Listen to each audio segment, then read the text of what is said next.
A little bit of it, because Matt Mercer said Matt Mercer in there, so I'll check that. He wasn't much on though. No, he wasn't at all. He was kind of there, yeah. Welcome, guys. To Inside the Ant Farm. Episode 218. He got it right! I'm back now. As you can tell from this new shirt that sort of I'm back on days. Oh, but you see tattoos, you should have it. Obviously, this is my Biff Tannen from 1950s cosplay. So hey, bud, hey, with the hair, yeah, actually. But you have too much beard, a little too much beard. I know. I'm running out though. Let's stick with it for a little bit. So, man, how you doing? You look good. You look good. I'm back on days starting tomorrow, so that's why you look good. You got the youthful glow about you. Let's show this that. beer off because you brought this over. Show the price off too. Make sure you get the price in there. It's a Sierra Nevada special called Trip in the Woods. It's barrel aged series, and this one's called Narwhal. This is the second of the series we've had. Actually, what was the first one? You remember? I don't remember the name, but it's Dan Buckley does our historian. Stout aged in bourbon barrels with red and black currants added. And currants are a small sea creature, right? Let's try this out. Good. I have a really good one for the podcast companies. Ooh, I feel fancy. I'm so fancy. I gotta ride my bike into work tomorrow at 4 in the morning. Well, you better drink this up then. Drink. Chin chin. I drink quick so that it'll go through my system faster, because I think that's the way it works. How you doing? Okay. It's been a long week. I'm a little bit cold. Obviously, I did like some little calculations. I've actually gotten more colds in the last 7 months than I have in the last 7 years before that. Hey, welcome to kids. Hashtag adulting. Hashtag adulting. Yeah. I have two little disease, little pestilence machines. Yeah, and so I'm like in the middle of it, and I think I'm getting past it, but we'll see. Yeah, but that's let's get to some news, man, because I've heard you got nothing. Yeah, I have something I'm going to steal right here because I remember seeing this and I forgot to put it on there. He's literally looking at IGN right now to find. No, I'm glad I looked at this because I was going to mention it. King Arthur, Mike, huh? How good do you think it did? Came in number 3 in the box office. Yeah, it's second on my list here. Huh? $14.7 million. That's not bad though, right? Box office like bomb. Excalibur. I think it was budget was $250 million, or was it? Could even $175 million. Okay. It's Charlie Hunnam now. He's not that big of a star. He's not drawing that kind of budget. But also, they're making another King Arthur movie. But we were interested in this movie. No, I wasn't. No, I like negative amounts of interest. I like Charlie Hunnam. I don't mind him. But they took out Cabo. I don't really care about the King Arthur thing, especially after they screwed up with the Clive Owen-led King Arthur. What about Excalibur? So your favorite Excalibur? Excalibur obviously would be my favorite. But then they just keep putting out half-assed franchises. Like, this one's going to be... I feel like almost they tried to do like a Knight's Tale with it. And they didn't even make a Knight's Tale. I didn't write down... IGN had like a very snide thing they said. It's basically like they're trying so hard to make it like clever dialogue, but it just made it really cloying at the end. Because they're like, it's Guy Ritchie, look it, he can write this dialogue, yeah! And then it's... You can't write everything. So it was directed by Guy Ritchie, starring Charlie Hunnam. You probably know him from Pacific Rim, a movie we reviewed, so obviously you know... Sons of Anarchy, you probably was wrong, but you know from. We talked about that maybe never, but sure. But it's Sons of Anarchy, everybody knows Sons of Anarchy. He's maybe the next Doctor, who knows? Who knows, Gavin? Who knows? Yeah, no. See, like that fell flat on its face. Let's instead, Matt, talk about some good things that we've seen lately. Tell me, I know you've seen this, so let's talk about, without spoilers, both Sense8 and Master of None. I haven't seen Sense8. What? I have seen Master of None though. Finish it. Did Well, you finish Master of None? No, we're on like episode 6 or 7, I think. We're just taking our time with it. We're not trying to binge it. It's so much fun. It actually hurt binging a little bit because it was so good. Yeah. It definitely left a show hole when it was done. Aziz Ansari really knows how to play the, oh man, I messed that up. Did you get the episode where he's in the back of the Uber at the end? Yeah. That's probably like 5 minutes of it. That might be the best shot of any show I've ever seen. Well, like I told Jamie, like it really reminds me of not of Louis, but like of the same kind of way it just tugs on your also, heart. like every single human's gone through that. Yeah. Oh, like, sure. Should I text him back and he keeps doing it and he doesn't do it. It's like it ends like that. It's like so good. Yeah. It was shot so well too. The whole show was shot really well. The lead actress in it. I love her. Her name is I can't remember. Something Italian, maybe. I don't know. Yeah, she's Francesca's the character. Yeah. And she's great. Yeah, she is. She's very incredibly charismatic, like to a fault almost. Yeah. Very like wow.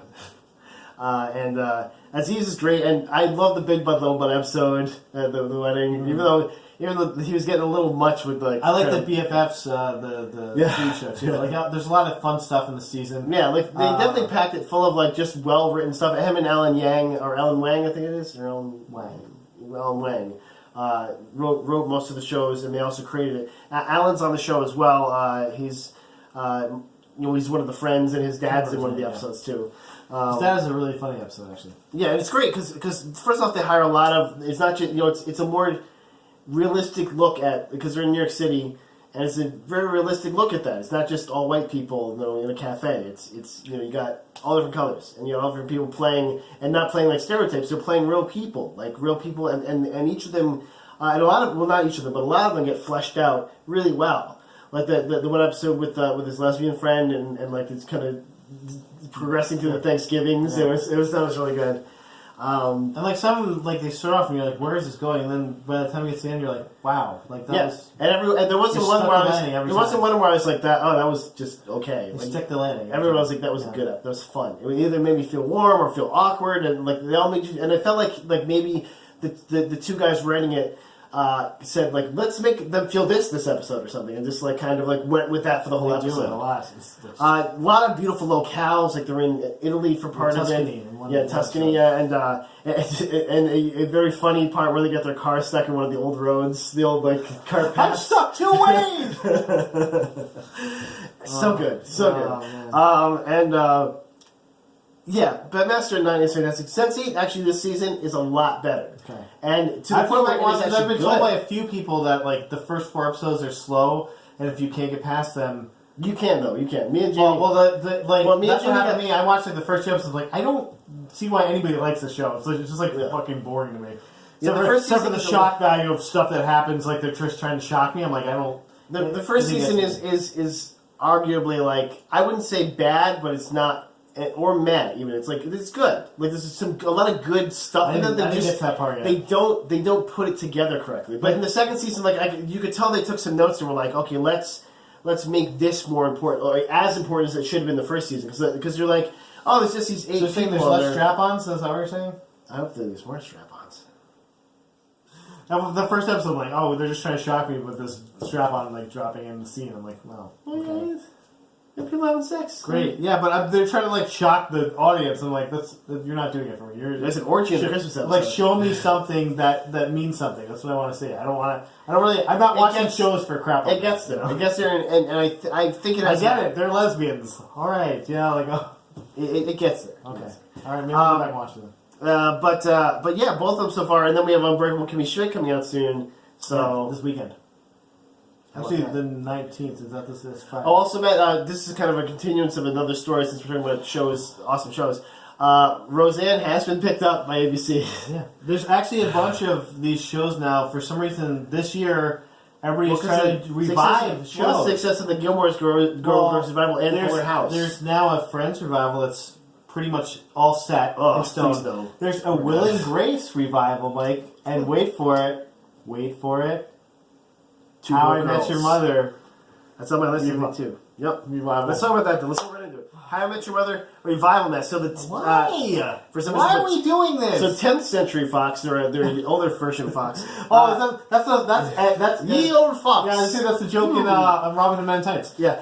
And so they're going to bring it back. Fox TV chairman Dana Walkden said, "I hope we will have an opportunity to revisit these characters and tell these stories if ellipsis, the creators and stars have the desire to do it again." Oh yeah, I bet you the dude who plays Ted is like, please, I need a job. Hey man, he was just on Mercy Street. Mercy Street? I don't even know what that is. It's on PBS. Actually, on PBS. The reason I watched it is because one of the guys who used to work for me was in the show, and actually was pretty big. Ted's also in this. Yeah, but Ted's also but I can't remember the guy's name anymore. Hopefully, speaking Matthew Ratzenberg, I think it is something like that. Matthew Ratzenberg. Ted Ratzenberg. Hey, it's me. I'm the mailman. James Ratzenflatzen. But yeah, I'm not excited for that though. I kind of put it on the list just because I love something. Don't get me wrong, I love the original series How I Met Your Mother. I loved it for the most part. It's kind of like Friends for me, where it's like you go back and you're like, they were all garbage people. Yeah, though.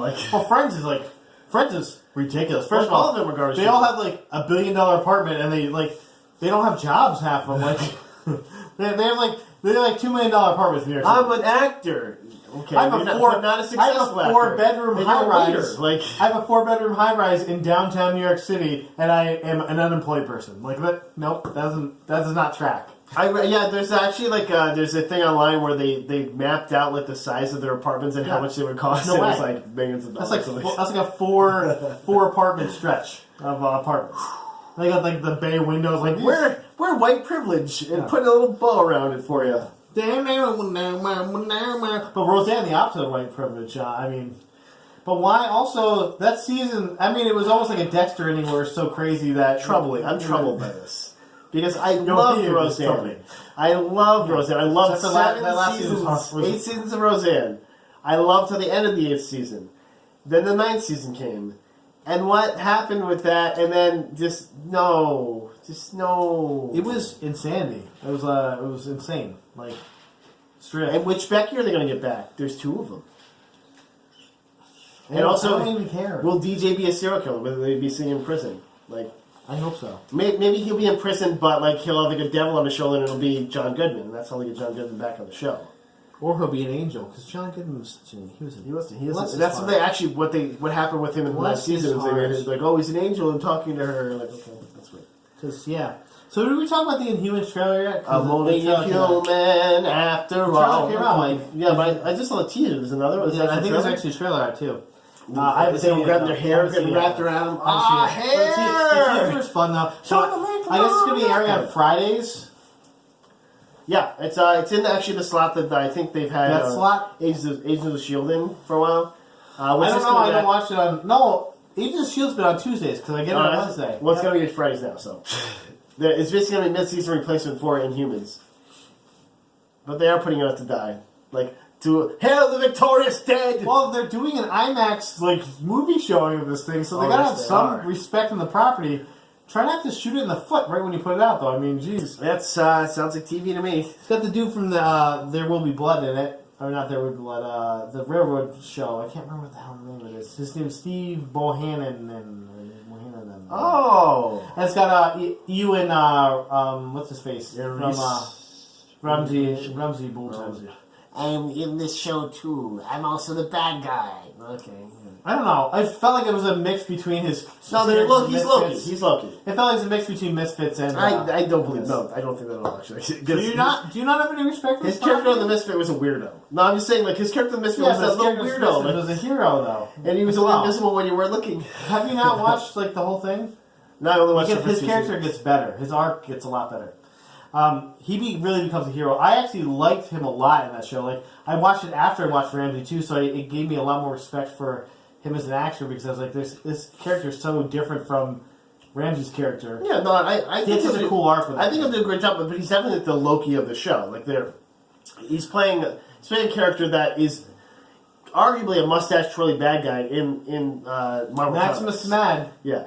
He's like, I'm just an evil genius guy, and I'm always bad. Boy, hooty booty boo. And you're like, okay, I get it. So making him more of a Loki, where a Loki in the movies verse, where you think Karnak couldn't take him down, Mike? Well, I think I could be in charge too, maybe. So why doesn't Karnak take him down then, huh? Well, Karnak. See, the thing is, Karnak isn't actively fighting people. He only if they become a threat. So what Maximus Mad would have to do is put up some kind of death trap or something to ensnare Karnak before Karnak perceived him as a threat. And then he'd finish him. That's how the X-Men stopped him when they had to fight the Inhumans. Is they were just Jean Grey was like, "Hey, how you doing? I want to talk to you." He's like, "I can think 10 steps ahead." And she's like, "Well, I'm in your mind right now, motherfucker." What? Well, think about that, dummy. So we're gonna be in here for a while. Think about that.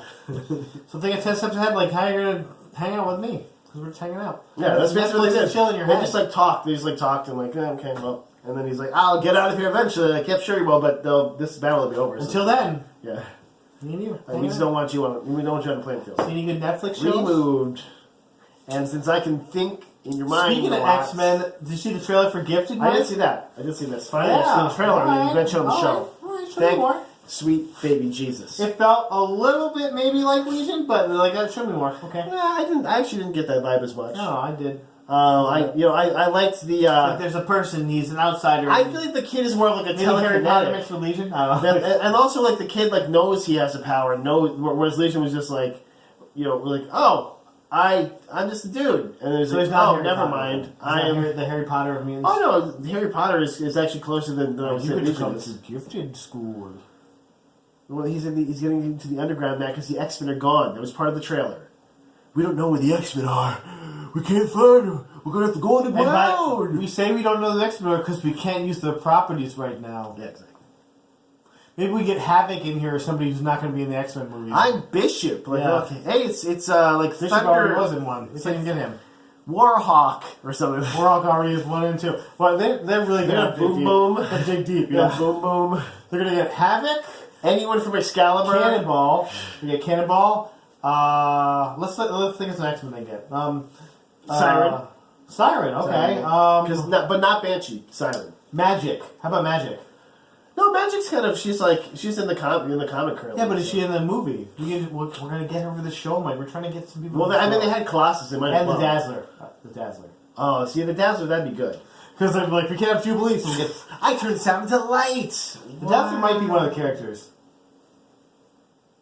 Dazzler actually had a really good arc in A-Force. She murdered a bunch of people. No, well, she basically was dying from the mutant plague, and but she's hiding from everybody, so she's like trying to she's still trying to function though in the group, and she's like, I'm actually dying though. She's showing people blood and shit. Yeah, no, she's actually more of like a punk kind of or like a metal person in that, because she's like fuck life, so she's not like dazzling people. She's like she's not dazzling. Yeah, I would expect her but to be she's dazzling. still using her dazzling powers, but then they also meet a version of Dazzler who is Thor. Because that makes sense. Because that makes sense. And she also has a mutant plague, which sucks. She's like, yeah, I'm dying from the mutant plague too, but I have the power of Thor, so it's not as bad. It like keeps us together. Hey. So what else do you got, man? I only have one other thing. And we're like 17 minutes in. Let's talk about it for a while then. Ubisoft, Mike, four AAA titles coming out next year. Well, let's name the ones they had this year.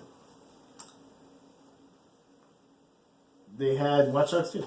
That's it. That's it. They might have another one coming out. I don't know. Do they? There's an Assassin's Creed one that's not coming out yet. Nope. Assassin's Creed's for next year.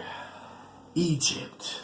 It's pyramid. Egypt. It's a leap of faith off and then you just roll down because it's like too far. Part of the premise of this. I thought we were moving ahead in time, and that kind of annoys me that we're not. I want it to be like chimney sweeps or something like that. But the thing is, I think it could be like a more modern version of Egypt. Great Depression, like there's really depressed. But like in Egypt. Because like Egypt still existed. Okay, they could do like 19th century. They still had pyramids. Yeah, that's what I'm saying. Like they had boats. Cause you can tell from I don't know any like the costuming for 19th century Egypt. You can tell from the boat in the thing that it was a more modern boat because it had like winches and things on it. Are we gonna get some cool pirate songs? That's the only reason I want to be on a boat. Like Egyptian pirate songs. I don't know. Fun. I'll do it. Egyptian shanty. I love those shanties. That was my favorite part of any Assassin's Creed game. Was sailing around that ship where they sang to you. Sure. And then you could like pick up more shanties. You're like, new shanties flag. Yeah, new shanties flag. Shanty time. I love shanties. They were fun. Shanty time. Boys' night. Boys' night. I don't know. I want to love Assassin's Creed. Can we just do like I want them to know they're going somewhere. Can we just do like a Hello from the Magic Tavern? Hello from the Magic Tavern fan cast? Like we're like talking about the. I told you I just started season 2. Ani Kneecamp. It's like your name's Ani Kneecamp. What are you in a camp of knees? Rah. Okay, so the Crew 2, Mike, huh? The Crew. Do you remember the first The Crew? Well, it's the sequel to the blockbuster, The Crew. What? Do you remember what that was about? It's a racing game. Oh, okay, it's like race cars. Right. Yeah. It's race cars. It's like the Italian job, but not fun. The Fate of the Furious, they just did on how this game made. It was I did. I want to go see it there. I do now because I haven't seen any of the other movies. Adam Scott loved it so much. Yeah, I want to see it. Okay, Far Cry 5. Okay, I like the Far Cry games. I haven't really gotten into them as much as I've gotten into like Grand Theft Auto or something like that, or even Assassin's Creed. I played 3. There's a rumor on that too that it might be a sequel to Far Cry 3, which was critically acclaimed and a lot of fun. Like it's a fun game. You go off an island and it was insane. Weird dude. The end of it was get bonkers. Your pie. Bonkers as fuck. Is it bad ending where someone has sex with you and then stabs you in the chest? Yes, it's all weird. It's so weird. And then the last one was a new IP. I didn't say what it was though. Assassin Effect. It'd be Assassin's Mass Crew. Assassin Assassin's Crew. Assassin Effect. Assassin's Crew, where you drive assassin. You're in space and you're climbing a ship. You leap of faith into some gear parts. So it's kind of sounds like the Fate of the Furious mixed with Assassin's Creed, because that's where the next Fast and Furious movie's got to be in space, right? That's the only place. How can they top that? Well, somebody actually asked the creator of the Fate of the Furious if the next movie's going to be in space. He's like, well, not off the table. Not off the table. He's like, if somebody gives me a good script. That's what he said. He's like, I'll write it right now. Like, cars can't move in space, bitch. I will write this now. They can't move in space. They can if you're being remote controlled by robots. Like, your car has a scramjet on it. Yeah. There you go. Vin Diesel. There you go. Family. I don't want The Rock on the set with me. Get him out of here. Hey, remember how Charlize was the bad guy in the last one? She's a good guy in this one. Because we can do that. Because we made Jason Statham, who killed one of the characters. Who killed the main character and, like, was a mass murderer. Yeah. Like, killed a bunch of people. But he killed, like, one of their friends. Oh, no, he's a good guy. One of their good friends killed them. And they're like, yep, you're our team now. Like, he's one of the good guys. Like, how? Doesn't make any sense. He killed your friend, dude. Like, it wasn't even like you didn't know the guy, like, or he was just like a good guy, but you didn't know where. Like, he was your friend. He was murdered. So yeah, that's all I got for Ubisoft, dude. You know what? I bet Paul Walker would have something to say about that if he was around. Yeah, but instead they should. Yeah, Scott Eastwood is Paul Walker Light. That's the only thing I don't want to see. I can't wait for them to get Dane Cook in these movies. That's who they should have picked. Where's the Dane Cook? Like, hey, I'm here, guys. It's me, Dane Cook. I'm not doing anything else. I'm still alive. I have this still look kind of a weird shaped body up here. Like, I worked out a little bit 10 years ago, and now I'm like a weird. Then I also have a paunch at the same time. I got one more thing, man. Okay, let's do it. It's gotta be the best one. I'm guessing it's the best one. It is. So, Matt, you heard about this WannaCry ransomware thing? Right? Yeah. Connected to North Korea? Well, someone else, not these guys, are currently holding Pirates of the Caribbean, Dead Men Tell No Tales for hostage. Why? Like, what? Are they going to, like, put it out earlier or something? They're basically saying if you don't give us a certain number of bitcoins, we will release it online for free. Like, 8 bitcoins is like $1 billion, so yeah. Yeah, it's like, just give us bitcoins. Make no sense. No. What is a bitcoin? I feel like this inflation is a little weird. So Disney basically saying they're not going to negotiate with the people, and the hackers have threatened to release a digital copy of the movie early if they don't get what they want. People are going to go watch it anyway. It doesn't matter. The first story was like, hackers have stolen a Disney movie. And I was like, oh, like what? Like a new property? It's like Moana 2? Pirates of the Caribbean. I'm like, okay, well that's why they're not negotiating. Because people are still going to go to see it in the theater anyway. I want to go see it. I don't even want to see these movies just because I think Aiden would like it. That's the only reason I want to see it. Oh, that's adorable. I love that kid. I like when he sees stuff. I'm glad you love that kid. He's your fucking son. Cool. He's a pretty cool guy. Are you kidding me? No, I'm not kidding. I love that kid. I gotta tell him. I love him. Tell him about it. You want to keep him in the cage, man, huh? Tell the fans right now. He doesn't stay in his cage anymore. He keeps getting out.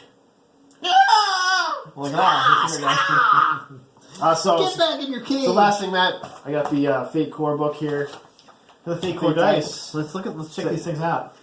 You should have opened them up. We could have been rolling them the whole time. We're good at that. You still can, man. It's not really hard to open it up. He's like, don't. Oh, no. I don't need to see it. And then you screw it up. Way to go. I quit. You can't fire me. I'm just grab these salad tongs and do it. Seems I don't fit in. Actually, I can get. See, I'm gonna use this little. This is from my son's little. What is that thing? Etch a sketch thingy. It's basically like a little shape you can put down and make little more shapes on it. I've been playing a bunch of Yahtzee lately, so it's kind of like the same thing. Yahtzee! Kind of like the same thing. So these are just pluses and minuses. See, but we didn't tilt the camera down for you to sort of see, or so you don't have to trust you. I think. Trust me on my great rolling skills. My rolling skills are mediocre at best, so I think everyone's rolling skills are literally the same. There's no difference. look at that. Yeah, we observed that. That was rough. Good minus. That was rough. Guys, thanks for being here. This one was nice and spelt. It's okay. 218. You didn't bring nice anything and spelt. to it. Good nice job. Spelt. Way to go. I had a lot of stuff. I gave 3 things. One was stolen from my list. Nope, it was on my list. Fan. DX. Fang. Foam. Stay classy. Right on.